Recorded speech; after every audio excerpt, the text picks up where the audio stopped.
बिस्मिल्लाहिर्रहमानिर्रहीम। अस्सलामुअलैकुम। आप देख रहे हैं K92 न्यूज़ और मैं हूं नाइला भट्टी। शामिल करते हैं आज की अहम खबरें।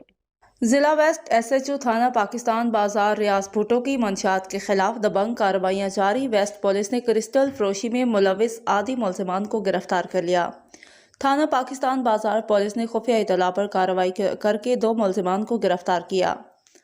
गिरफ्तार मुलजिमान की कब्जा से मुख्तलिफ पैकिंग में मौजूद क्रिस्टल और फरोख्तगी की रकम बरामद। मुलजिमान के खिलाफ control of narcotics substance act के तहत मुकदमा दर्ज, तफ्तीश जारी। गिरफ्तार मुलजिमान में उबैद उर्फ बाबू उर्फ बसीम वल नसीम और मोहम्मद तारिक उर्फ मुन्ना वल्द फैज शामिल हैं।